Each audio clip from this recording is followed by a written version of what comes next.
আলহামদুলিল্লাহ সম্মানিত ভিউয়ার্স, দেখেন আলহামদুলিল্লাহ মিশ্র তরকারি বাগানের একটি ভিডিও নিয়ে আসলাম। দেখেন সবুজের মাঝে কত সুন্দর রক্তিম আলোকধারা, অর্থাৎ এখানে সুন্দরভাবে লাল শাকের চাষ করা হয়েছে। আলহামদুলিল্লাহ দেখেন যতদূর চোখ যায় লাল শাকগুলো বড় হচ্ছে। দেখেন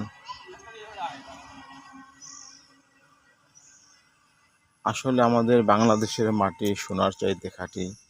দেখেন লাল শাকগুলো আলহামদুলিল্লাহ, আর 15 দিনের মধ্যে খাওয়ার উপযোগী হবে। এখান থেকে অনেক অর্থ উপার্জন করা যাবে। এরপরে পাশাপাশি আপনার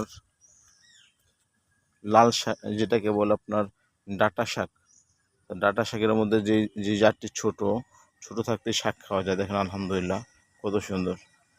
পাশাপাশি আপনার সারিবদ্ধ ছোট ছোট লাউ গাছ উঠতেছে, অসংখ্য শত শত লাউ গাছ যতদূর চোর যায়।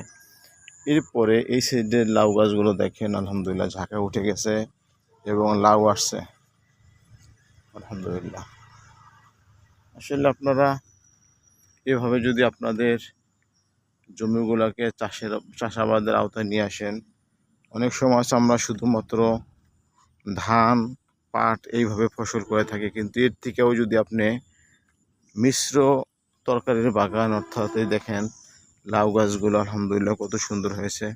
প্রত্যেকটা গাছে লাউ এসেছে, কিছু লাউ এখান থেকে বাজারজাতকরণও করা হয়েছে আলহামদুলিল্লাহ। দেখেন সম্মানিত ভিউয়ার্স, আসলে যত্ন করিলেই রত্ন মিলে, এ কথাটির বাস্তবতা সার্থকতা এখানেই। দেখেন লাউ গাছ যেহেতু পানি পেলে মারা যায়, এই জন্য গোড়াটা মূল জমির থেকে 1 হাত উঁচু করে একটা ভিট করা হয়েছে। দেখেন আলহামদুলিল্লাহ সম্মানিত ভিউয়ার্স, লাউর ডগাগুলো আসলে লোভনীয়, প্রত্যেকটা লাউর ডগা লোভনীয়, অর্থাৎ যেটা আসলে দেখলেই মন চায় যে এখান থেকে নিয়ে আপনার খাবারের জন্য কিছু নিয়ে যাই। দেখেন আলহামদুলিল্লাহ যেদিকে চোখ যায় শুধু লাউ গাছ। আলহামদুলিল্লাহ দেখেন ফলন এসেছে,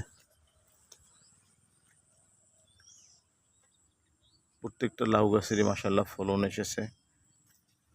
সম্মানিত ভিউয়ার্স, আসলে এইভাবে যদি আপনি যত্ন করে চাষাবাদ করেন, আশা করি এখান থেকে আপনারা অবশ্যই এইভাবে বেনিফিটেড হবেন।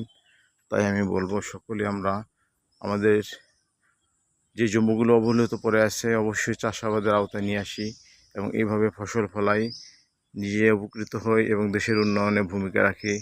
যাই হোক, এ পর্যন্ত পরবর্তী ভিডিও দেখার আমন্ত্রণ। আসসালামু আলাইকুম রহমতুল্লাহি ওয়া বারাকাতুহু।